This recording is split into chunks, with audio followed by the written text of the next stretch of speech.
সুপ্রভাত বন্ধুরা, কেমন আছো সবাই? আশা করি সবাই ভালো আছো। আর আমি ভালো খারাপ মিলিয়েই আছি। তো তার আগে আমি বন্ধুদের কাছে ক্ষমা চেয়ে নিচ্ছি এত লেটে ভিডিও পোস্ট করার জন্য। তো এটা হচ্ছে শিবরাত্রির দিনের ভিডিও আমি আজকে পোস্ট করছি। তো দেখো, আমি আর জায়ের মেয়ে মিলে যাচ্ছে গঙ্গা স্নান করতে শিবরাত্রির দিনে। তো যে আমি এতদিন ভিডিও পোস্ট করিনি, কারণ আমার ছেলে খুব অসুস্থ ছিল। তো আমি সেই জন্য কোনো ভিডিও পোস্ট করতে পারিনি, ভিডিও করতেও পারিনি, আর কারোর ভিডিও আমি দেখতেও পারিনি। তার জন্য আগেই আমি বন্ধুদের কাছে ক্ষমা চেয়ে নিলাম। তো তোমরা প্লিজ কেউ ভুল বুঝো না, আবার আমি তোমাদের সবার ভিডিও দেখব। তো তোমরা একটু আমার পাশে থেকো, সাপোর্ট করো। অবশ্য আমিও তোমাদের পাশে থাকবো, সাপোর্ট করব। একটু হয়তো দেরি হয় সবার ভিডিও দেখতে, বাট দেখি সবার ভিডিও ফুল ওয়াচ করে আসি, জানো তো। তো আমরা আছি এখন হচ্ছে সাঁকরাইল ওভারব্রিজে স্টেশনে।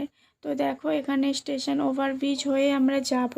আর এখানে সব বাবার ভক্তরা দেখো বাঁক কাঁধে করে নিয়ে চলেছে বাবার মাথায় জল ঢালতে।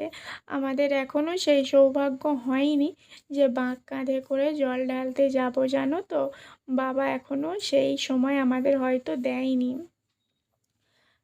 তো মানে ইচ্ছা থাকলেও এখনো পর্যন্ত করে উঠতে পারিনি। মানে অনেকটাই পরিশ্রম, কিন্তু যারা বাঁকে করে জল নিয়ে যায়, যাই হোক বাবার আশীর্বাদে তারা কিন্তু ঠিক পৌঁছে যায় বাবার দরবারে। তো দেখো, এটা হচ্ছে চাঁপাতলা রোড। আর এখানে সবাই কিরকম খুব সুন্দর যাচ্ছে বাঁক নিয়ে, আমার কিন্তু খুব ভালো লাগছিল দেখতে। আর তাই জন্য তোমাদের সাথে একটু একটু করে শেয়ার করছি। আর ওখানে অটো থেকে নামিয়ে দিল, এবার এটা হাঁটা পথ। এখানে মানে রিজার্ভ করে আসতে হয়। আর আজকে মানে শিবরাত্রির দিনে যা ভিড় হয়েছিল, রিজার্ভ করলেও ঢুকতে পারতো না, এত ভিড় দেখতে পাচ্ছ তো। তো সেই জন্য আমরা হেঁটেই গিয়েছিলাম। আর এটা বাজার বলে আরও বড্ড বেশি ভিড়। তো দেখো, এখানে যেমন সবাই মানে যাচ্ছে গঙ্গায়, সেরকম গঙ্গা থেকে কিন্তু অনেক লোক ফিরেও আসছে। দেখো সবাই বাঁক কাঁধে করে নিয়ে আমরা বাড়িতে এখানে 11টার সময় বেরিয়েছি। এত ভিড় হয়েছিল, যেখানে আমরা 2 ঘন্টায় চলে যাই। তো সেখানে আমাদের সময় মানে 11টায় গিয়ে আমি বাড়ি ফিরেছি 4টে। আবার 4টের সময় বাড়ি ফিরে আমি গিয়েছিলাম ডাক্তারখানায়। সেখান থেকে হয়ে মানে যে সারাদিন আমার বাইরেই কেটে গেছে। আর দেখো, এই হচ্ছে গঙ্গার ঘাট। মানে গঙ্গার ঘাট দেখা যাচ্ছে না, শুধু মানুষ আর মানুষ। দেখো সবাই বাঁক নিয়ে গেছে, তারপরে এমনি গেছে সবাই গঙ্গায় স্নান করতে। দেখো দুটো ঘাট পুরো ভর্তি। মানে কিভাবে যে গঙ্গায় স্নান করেছি না, আমরা কেন, যারা যারা সেদিন গঙ্গায় স্নান করে তারাই জানে যে যে কীভাবে গঙ্গায় স্নান করতে হয়। আর এখানে অনেক বাবার ভক্তরা বাবার অনেক রকমের ছবি নিয়ে গেছে, এগুলো ওরা কাঁধে করে নিয়ে জল নিয়ে যাবে বাবার কাছে জল ঢালতে। আমার কিন্তু খুব ভালো লাগছিল, আর আমি আবার সেই জন্য একটু করে ভিডিও করেছি। তো তারপরে দেখো বাসে উঠে বাড়ি চলে এসেছি। বাড়ি চলে এসে আবার দেখো তোমাদের দাদাভাইকে নিয়ে গেছি ডক্টর দেখাতে। ছেলের যেহেতু শরীর খারাপ, ছেলের না মামস হয়েছে, ওর গাল ফুলেছে, বমি হচ্ছে, ওকে ডাক্তারে রেস্টে থাকতে বলেছে। 15 দিন ও শুধু ঘরেই ছিল। তো আরও ঘরে থাকলে কি আমি কোনো কাজই আমার হয় না। তো দেখো ছেলে টুপি পরে আছে ওর বাবারও। তো আমি বাইরে বেরিয়ে এসেছি, এবার ওষুধ নিয়ে বাড়ি যাব। বাড়ি গিয়ে তারপরে আমি পুজোর সব জোগাড় করব। মানে কেনাকাটা ফল সব কিছু হয়ে গেছে, খালি এবার জোগাড় করব, সব কিছু গুছাবো, গুছিয়ে তারপরে মন্দিরে যাব, ঘরে পুজো করব। অনেক কাজ, মানে সারা দিন শুধু রাস্তায় রাস্তায় কেটে গেছে আজকে, মানে শিবরাত্রির দিনে আর কি। তো দেখো, এটা হচ্ছে আমাদের বাড়ির বাজার, শিবতলা বাজার। যেহেতু এখানে শিব মন্দির আছে, তোমাদের আগে দেখিয়েছিলাম। তো সেই জন্য এখানে এত ভিড় হয়েছে। দেখো সবাই বাঁক কাঁধে করে নিয়ে যাচ্ছে। আর শিব মন্দিরটা দেখো কত সুন্দর করে সাজানো হয়েছে। আর দেখো ওদিকে সবাই লাইনও দিয়ে দিয়েছে, তখন প্রায় বিকেল 5টার মতো বাজে। আর দেখো এখানে আমি এসে সব পুজোর বাসন ধুয়ে নিয়েছি। এবার পুজোর ফল কাটবো, মন্দিরে নিয়ে যাব গোটা ফল, সেগুলো সব ধুয়ে পরিষ্কার করে নিয়ে পুজোর জোগাড় করব। বাট ঘরে ঠাকুর পুজো করব। চতুর্দশী পড়লে শিবের মাথায় জল দেব বাড়িতে, তারপরে মন্দিরে যাব। তো চলো যা যা করি অবশ্যই তোমাদের সাথে শেয়ার করব, ঠিক আছে। আর এই দেখো, এটা হচ্ছে ধুতরা ফল, তখন গাছ থেকেই পাড়া হতো, কিন্তু এখন এগুলো কিনতে হয়, গাছেও আর পাওয়া যায় না। তো দেখো, ডাব, বেল, আপেল, বেদানা, লেবু, শসা, শাকালু, আঙুর সব কিছু ওই গঙ্গার ঘাট থেকে আমি যা একসাথেই সব কিনে নিয়েছিলাম। তো যেহেতু ছেলের শরীর খারাপ, দাদাভাই তো বাড়িতেই আছে, ও আর বেরোয়নি। আমি বললাম আমি আর ও যেহেতু আমার যা গিয়েছিলাম, তো দুজনে সব কেনাকাটা করে নিয়েই চলে এসেছি। আর দেখো, এই যে এখানে ঘি, মধু, ধূপবাতি, পৈতে, তারপরে গাঁজা, সিদ্ধি, এগুলো গঙ্গার ঘাটে তো 10 টাকা সেট হিসাবে বিক্রি হয়। আর আমরা যখন না গঙ্গায় স্নান করতে না যাই, তো এখান থেকে কিনলে এই সেটটাই 30 টাকা 40 টাকা করে দাম নেয়, কিন্তু গঙ্গার ঘাটে গেলে এটা 10 টাকা করে নেয়। আমি সেই জন্য 2টো সেট নিয়ে চলে এসেছি, রেখে দেব। আবার নীলষষ্ঠী ব্রত করি, তখনও কাজে লেগে যাবে, সেজন্য একেবারে নিয়ে চলে এসেছি। আর দেখো, এখানে ঘরে ঠাকুর পুজো করব বলে ফল কেটে নিয়েছি, ফুলের মালাও রেডি করে নিয়েছি। তো ঘরে ঠাকুর পুজো করে নিয়ে তারপরে যাব মন্দিরে। তো চলো তোমাদের সাথে শেয়ার করি, তোমরা অবশ্যই কমেন্টের মাধ্যমে জানিও কেমন লাগলো। আর দেখো, এখানে কিন্তু আমি ঠাকুর পুজো করেছি, শিবের মাথায় জল ঢালিনি, কারণ তখন চতুর্দশী পড়েনি। তো চতুর্দশী পড়লে শিবের মাথায় জল ঢেলে তারপরে যাব মন্দিরে। তো চলো তোমরা আমার সঙ্গে থাকো আর দেখতে থাকো।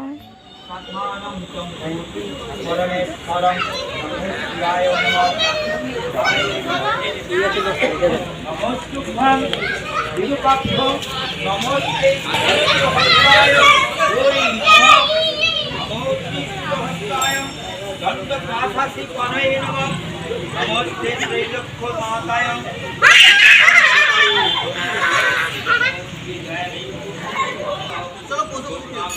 ফলং জলং নিবেদিতং চ শুভ্রময়ং সমগ্রয়ে গৃহাণ সমুপভূতা প্রসীদ পুরুষোত্তমং মন্ত্রহীনং ক্রিয়াহীনং ভক্তিহীনং বিরক্তরে তৎপূজিত ওলা করে করে যাবে ওলা কত হারি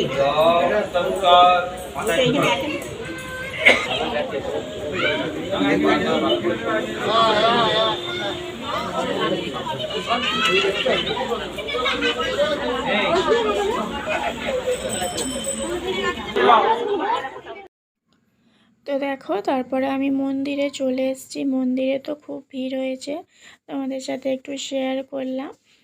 তো আমি ভিডিওটি করিনি, ভিডিওটা আমার জায়ের মেয়ে ও করেছিল একটু, তো তাই জন্যই তোমাদের সাথে শেয়ার করতে পারছি, নাহলে পারতাম না। আর ও কষ্ট করে ভিডিওটি করেছে আর আমি শেয়ার করব না, ও তো একটু খারাপ লাগবে। তো সেই জন্য আমি ভিডিওটি তোমাদের সাথে শেয়ার করছি, অনেকটা দেরি হলেও। তো দেখো, বাবাকে প্রথমে স্নান করিয়ে দিলাম, আর তারপরে এখানে যা যা বলছে আমি একটা একটা করে করে দিচ্ছি। তবে আমি কিন্তু শিবরাত্রি বেশি দিন করছি না, আমি এই বছর 5 করছি শিবরাত্রি। আমি বিয়ের আগে করিনি, আমি বিয়ের পরেই তুলেছি শ্বশুরবাড়ি এসে। আর সারাদিন উপোস করে না ভালোও লাগছিল না। আর তারপরে ছেলেটার শরীর খারাপ, জানো, ঘরে মানে বাচ্চাদের শরীর খারাপ থাকলে কি ভালো লাগে বলো। তো এই তো যা যা নিয়ে এসেছি সব একটু একটু করে বাবাকে ঠেকিয়ে রেখে দিচ্ছে। তো এইভাবে শিবরাত্রি ব্রত পালন করলাম। আর তো আরও আগে হয়ে যেত জানো তো, যা বসে পড়েছিল, ও বললো এখানে বসে পড়, আর মানে এত ভিড় ঠেলা গোঁজা করে কি করব না, সেই জন্য পারিনি। ও আগে ওই জন্য আমার যা দিয়ে দিয়েছিল আর আমি পরে দিচ্ছি। এখানে সবাই হয়ে গেছে দেখো, সব মানে আমি একাই দিচ্ছি, সবাই অঞ্জলি দেবে বলে বসে আছে। আর আমার জল ঢালতে বাকি ছিল, তো সেইগুলো আমি করে নিচ্ছি, তারপরে সবাই একসাথে আগে অঞ্জলিটা দেবো, অঞ্জলি দিলে হয়ে যাবে। আর ঠাকুরমশাই বলছে, মানে ঠাকুরমশাই হচ্ছে আমার বাপের বাড়ির ওখানে, সে আমার সাথে একটু পরিচিত আছে, তো সেই জন্য আবার আমাকে বলছে এত এরকম করলে হবে, বলছে সবাই হুড়োহুড়ি করছে, তুই ওর মাঝখানে হুড়োহুড়ি করেই দিয়ে দে। আমি বলছি না আমি দেবো না এরকম করে। আবার অনেকক্ষণ ধরে গল্পও করেছি ঠাকুরমশাইয়ের সাথে জানো তো। আর বাড়িতে এসে দেখি আমার ছেলের 104 জ্বর। তো তোমাদের দাদাভাই খালি বলছে বাড়ি আসো বাড়ি আসো, ওকে বলেছি যে ছেলে যদি জ্বর ওঠে তুমি থার্মোমিটার দিয়ে দেখে ওকে গা হাত মুছিয়ে দেবে, কিন্তু কি বলো তো, যেটা যার কাজ ওটা কি আর বাবার কাজ, ওটা তো মায়েরই কাজ। তো সেই জন্য আমি গিয়ে মানে আমি খাইও নি সেদিন ভালো করে জানো তো, শরীর খারাপ থাকলে কি ভালো লাগে। তো দেখো এরপরে অঞ্জলি দেবো, অঞ্জলি দিয়ে বাড়ি চলে যাব। তো এইভাবেই আমি শিবরাত্রি ব্রত পালন করলাম, শিবরাত্রি আমি এইভাবেই কাটালাম। তো অনেকটা দেরিতে পোস্ট করছি, আবার বন্ধুদের কাছে আমি ক্ষমা চেয়ে নিচ্ছি, ঠিক আছে। তো চলো অঞ্জলি দিয়ে দিই। নিচে সবাই বলো নম বিষ্ণু, নম বিষ্ণু, নম বিষ্ণু, নম শঙ্কর চক্র ধরং বিষ্ণু দ্বিভুজং পীতবাসসং পারম্বে কর্মাণং বিপ্র পুণ্ডরিকং স্বরেতেরে অপবিত্র পবিত্র বা সর্ববস্থান কত বিবাহ এক কথা চাই নারায়ণং নমস্কৃত্যং সর্বকর্মাণি কারয়ে সর্বমঙ্গলে মঙ্গলে শিবে সর্বাত্ম সাদিকে শরণ্যে ত্রম্বকে গৌরী নারায়ণী নমস্তুতে। নম সৃষ্টি স্থিতি বিনাশনাং শক্তিভূতে সনাতন গুণাশ্রয়ে গুণময়ে নারায়ণী নমস্তুতে। নম নম ব্রহ্মাণ্য দেবায় রো ব্রহ্মণে হিতায় চ জগদ্ধিতায়। মাথায় করো ওম স্বস্তি নন্দিবিদ্যশ্রবং স্বস্তি নষ্টপরিষ্কেমি স্বস্তি ন পুষা বিশ্ববেদা স্বস্তি ন বৃহস্পতি ওম শান্তি সর্বপ্রয়ে শান্তি আপদ্বেদের শান্তি নবপ্রয়ের শান্তি মনসাবাসং শান্তি নারায়ণ শান্তি অন্তরিক্ষং শান্তি নবপ্রয়ের শান্তি। তো অঞ্জলি দেওয়া হয়ে গেল, তো এখানেই ভিডিওটি শেষ করছি। তো ভিডিওটি কেমন লাগলো অবশ্যই কমেন্ট করে জানিও, ভালো লাগলে লাইক করে দিও। আর যদি কোনো নতুন বন্ধু এসে থাকো, আমার ভিডিওটি এতক্ষণ ধরে দেখে থাকো, যদি ভালো লাগে আমার চ্যানেলটি সাবস্ক্রাইব করে আমার পাশে থেকো। তো আবার দেখা হবে নতুন একটা ভিডিও নিয়ে। তোমরা ভালো থেকো, সুস্থ থেকো, সাবধানে থেকো। তো চলো আজকের মতো টাটা।